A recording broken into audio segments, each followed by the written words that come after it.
I just took an 8-night Royal Caribbean cruise on Independence of the Seas, and this one was in Europe, and I took my family on this one for the very first time. I've been to Europe a couple times so far, but this time I'd be taking my entire family, and it seemed like a really daunting task. How do you handle a European cruise for over a week with lots of logistics involved there? And I think this really reminds me about how much planning is required, I think, to have a great, fantastic cruise experience. You could probably have a great cruise without doing anything, but I do think planning ahead is really important. For this cruise, this will be an 8-night cruise out of Southampton, England, visiting ports in the northern European continent. This includes places like Oslo, Rotterdam, Copenhagen, and Hamburg.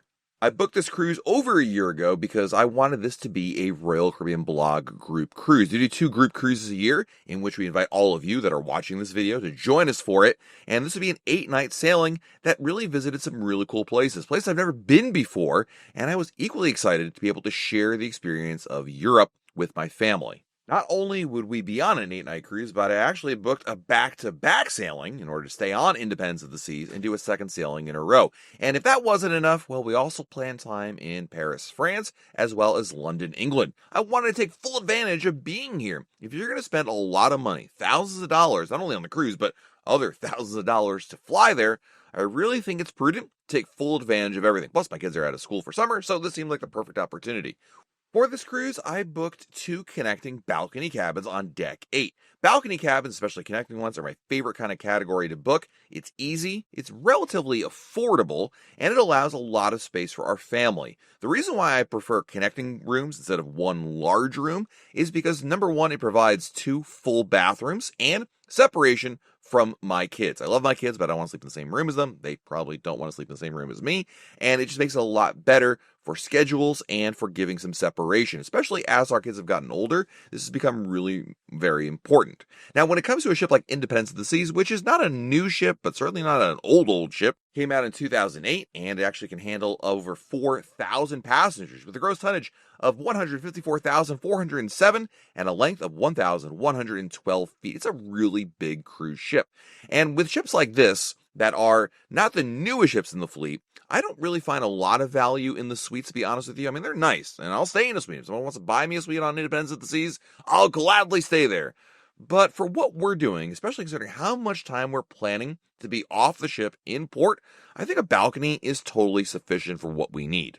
We booked cabin 8236, which is category 4B balcony room. This is a room with 199 square feet of living space and a 65 square foot balcony. But the best part is we can actually open the balcony divider between both cabins and double that balcony space, which is really, really nice.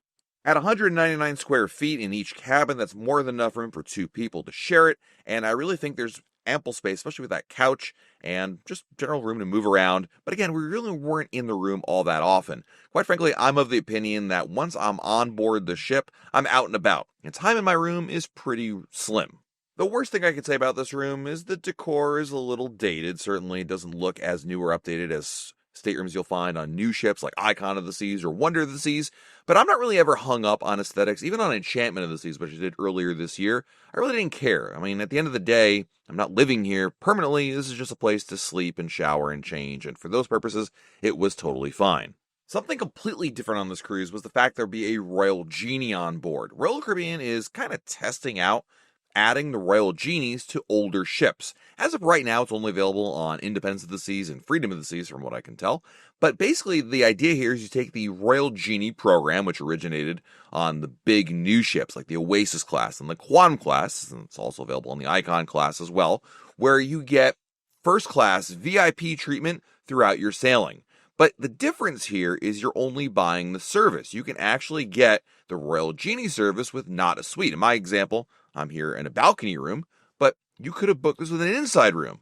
And I was really curious about what it would be like to have a Genie on a smaller ship, let's call it, with not as many suite amenities and less areas to take full advantage of. I was quite frankly a little leery of, would it really be worth it? Would it be overpaying for what it is, considering that's $300 a person per day of the cruise? It is not cheap. And we're going to do a full video review of the Royal Genie service on these smaller ships in the upcoming video, but this was a big difference maker for us, especially considering that I only did it for one leg of the sailing. The next sailing, which was a cruise to the Norwegian fjords, I didn't have it, and as I boarded the ship for the second sailing, I kind of regretted not doing it because I was really impressed with the new program. Now, despite the cost, which is incredibly expensive, and I'm not here to tell you all of you that you should all be spending $300 per person per day and be happy about it and go out and buy it immediately.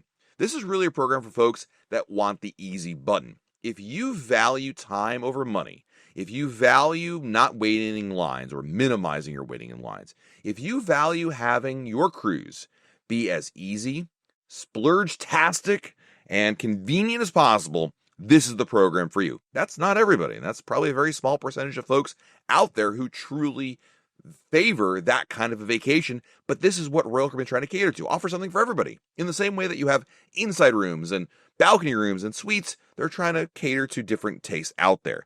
What the Royal Genie service is all about is being able to easily have somebody take care of everything for you. Not that I can't handle these things on my own, because I have and I will, and I've done that in the past many, many times. It's about making it simpler and easier. It's great to be able to talk to your Royal Genie via WhatsApp and message your requests, like having coffee brought to you in the morning to your stateroom, or bypassing the entire line waiting to disembark the ship because your ship is late to get into Rotterdam, which happened to us, and we cut the entire line and we're first off the ship. Maybe it's getting back to the ship and having the Genie waiting for you with the ability to get on an elevator and get priority back up to your cabin, and you also have a snack waiting up there. You can have food delivered from any specialty restaurant to your cabin. You can have reserved seats in all of the shows. It really is, from top to bottom, a very convenient program out there. I really liked having it. Actually, my Genie in this particular cruise was Thai, and she was fantastic. She was from Brazil, and she took care of my family's needs from the start. She even decorated our stateroom doors, which I've never seen a Genie do before. I was really impressed by that. And throughout the cruise, it was always the easy option. I loved having this here, and it just really did spoil us for the 8 nights on board. Now, if there's a downside to the Royal Genie service, it's that some of the best benefits of the Royal Genie are kind of lost when you're not in a suite. As an example, when I've stayed in other star-class suites with the Royal Genie service on other ships, I've taken advantage of having a really large cabin, a suite. In this case, having the option to have like a party on my balcony with bar service up there, or an ice cream social within the room, or taking advantage of the dining room table that's in the suite to be able to have a full meal. These things you really can't do, or it's not practical at all to do them here in a balcony room, let alone if I was in a smaller cabin. It's not the end of the world, and I still think it was worth it in a sense, even with that restriction out there, but it was one element and one big difference I felt from the overall Royal Genie experience. But if you're worried that the Royal Genie on a smaller, older ship is going to be watered down compared to what you find on the bigger ships, I can tell you it's not. It's exactly the same, if not better. Every Genie has their own style, but truly, this was an amazing experience overall. The sailing would also be a very port-intensive sailing. We'd have 4 different ports to visit, and each of them were brand new to us. We want to take full advantage of all of our time there. So to do that, I did what anybody should probably do, I think, which is plan ahead. And as I was planning this out, I really did something I've never done before, which is integrate ChatGPT, artificial intelligence, into my trip planning. The idea was simple: use AI to figure out and plan the logistics of the things I wanted to do. In each of the ports, I looked up YouTube videos and just researched what are the cool and fun things to do. I listed them out, gave ChatGPT the prompt to basically give me a plan with very picky children who don't like walking a lot to see them all in the most efficient way possible and be able to see everything in one day given the time restrictions that we have within the port. And it did a really great job of it. In fact, I then took that data, had ChatGPT export it to Google Maps to have a custom map that I could use throughout my journey. I was really impressed by how easy and effective the information was. It was very handy having this at my disposal when I was in port. Of course, I did have my cell phone, which had a cell coverage in it. I used something called an eSIM to have cell phone coverage outside of the United States, something I would recommend anybody get when they're traveling overseas, because it makes it so much easier to know where you are and how you need to get there and where to go with Google Maps or any other mapping program that's out there. I like it a lot. Personally, I use Orange eSIM, but there are many out there. I'll have a link in the description below with an affiliate link if you'd like to take advantage of some good discounts there. ChatGPT overall really impressed me. Did a very good job of coming up with everything. Occasionally there'd be a dropped pin in the wrong place, like In one case, Market Hall in Rotterdam was on one side of the street, but the pin had it on the other corner. Really wasn't a big deal. I could see where it was. In another situation, we were planning on going to the Pinball Museum in Rotterdam, and it was closed on the day that we were supposed to be there. That's not really something that ChatGPT could have anticipated, but that was the case this time around. Nonetheless, I think it's a really helpful way to be able to plan out your days when you're trying to do multiple trips. You don't really need it if you're in Cozumel and want to go to the beach, but if you're trying to go to see multiple things and not sure how the best way to do it, this is really powerful. The really most important thing, though, is to verify everything it gives you. Don't use everything that it spits out as the gospel truth. Double check, verify, go into Google Maps and make sure that the route that it's providing you is what ChatGPT says and vice versa. Basically, just trust but verify what you're getting out there.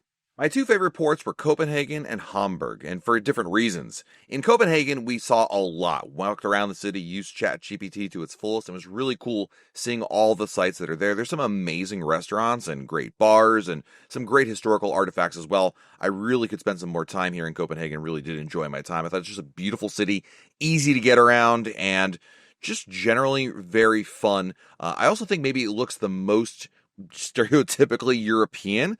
Some of the other cities suffered so much damage in World War II that they were rebuilt, and so they don't really look necessarily as historic, if you will, as Copenhagen did.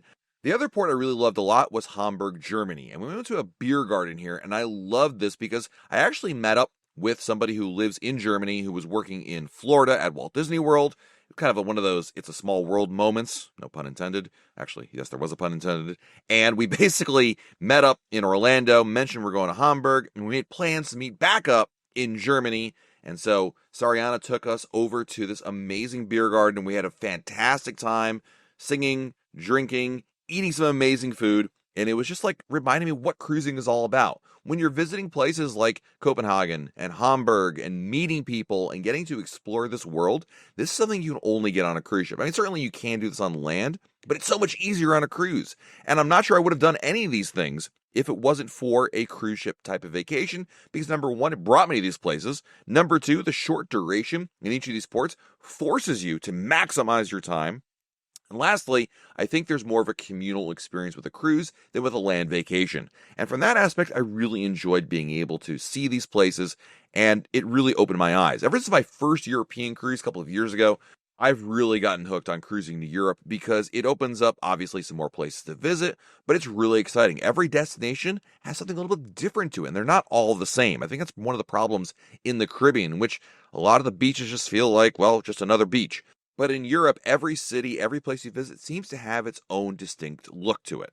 In looking back on this cruise, I think there are 4 key things I did right that made this trip a much better success than maybe it wouldn't have been if I hadn't done these things. Number 1, I flew in super early to avoid jet lag and maximize the value of my airfare. I think it's always important to fly in before your cruise begins, but flying in even 2 days before your European cruise, I think is almost a borderline mistake. I mean, your body needs time to adjust to the new local time. Now, when I flew in here, we landed right early afternoon, about 1:30 or so local time. Now that's okay, but the thing is, I adjusted immediately to that local time. I didn't sleep on the airplane at all. I just can't sleep on airplanes. For those of you that can, I'm jealous of you, but it's not physically possible for me to do it. Anyway, when we landed, I was like, we are now on local time. We are not sleeping, because if you take a nap or go to bed way too early, you're going to be jet lagged for many days. That's literally going to ruin the first part of your vacation. So instead, we stayed awake. Barely. I mean, it was not fun, but we went to bed. I think it was like 9:30 or so. I finally went to sleep, and it was great sleep, but it made avoiding jet lag so much easier. So I recommend coming into Europe, 3, 4, 5 or more days beforehand. Get yourself acclimated, because even after that first day, you're still going to be tired. You're going to be fatigued from the trip. It really makes a difference to have an extra couple of days to adjust to it. So by the time we got on Independence of the Seas, it was like boarding a ship in Florida, in the same way that I was not tired for those kind of trips. I felt really good about that. Plus, you're maximizing the value of your airfare, which is not cheap. Number 2, I bought an eSIM. I talked about this earlier in the video, but this is really important. A friend of mine actually got their T-Mobile plan from the US and just had their international roaming option, which T-Mobile always flaunts. It's a nice benefit. The problem is you will be throttled if you use too much data. And you say, well, I don't use that much data, Matt. You're going to use a lot of data in Europe because you're going to be using Google Maps and researching and Googling things.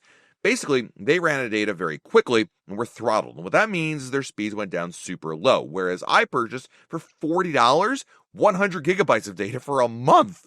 And obviously that's overkill, but it just makes it so much easier to do that. And eSIMs are way easier in the old days of popping out SIM cards. You don't do that anymore. It's just scan a QR code and you're off to the races. It's really easy. And I've done this with the last couple of trips, but truly, this makes a big difference having data in the cities you're visiting. Huge. Number 3, I didn't book any Royal Caribbean excursions. For this particular cruise, we were visiting cities. And in all the cases, you were coming into the city centers and exploring on foot and also taking advantage of the local transportation. You don't need a tour through Royal Caribbean when you're visiting a city in Europe like this. I mean, there's so much to see and do. It's so easy to get around, and there's also really convenient transportation options within the public transportation sphere. Also, the Royal Caribbean excursions are glorified bus tours. I mean, I looked at them just to see what they offered, and like all of them were basically sit on a bus and take photos from the bus with like 1 or 2 stops along the way if you're lucky. I spoke to a lot of different cruisers who really didn't love their bus tours that they took. And I got to tell you, not only is it a really smart idea to avoid excursions, organized tours that is, in a big city, but it's also going to save you a lot of money along the way. Now, I always say that if you have mobility issues or something like that, then obviously these organized tours are great for that. But if that's not you, you don't need to book a tour. And lastly, I cruised with friends. And cruising with friends may seem cliche to some, but I'm telling you, it really is a difference maker.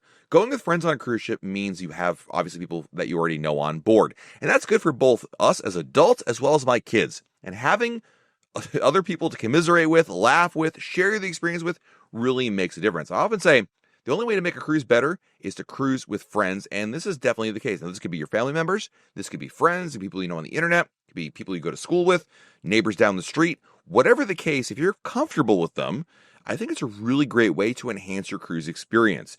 There you have a very brief look at our European cruise. Part 1, more coming, because we've got a lot more of the cruise experience to share with you. Let me know in the comments below what surprised you about this type of cruise, and would you want to do a European cruise, especially one to the northern Europe as opposed to the Mediterranean? Let me know in the comments below. While you're down below our video, hit the like button. Subscribe to our channel and turn on notifications. That way, YouTube lets you know when we have a brand new video to share. This has been Matt from RoyalCaribbeanBlog.com, and we'll talk again real soon.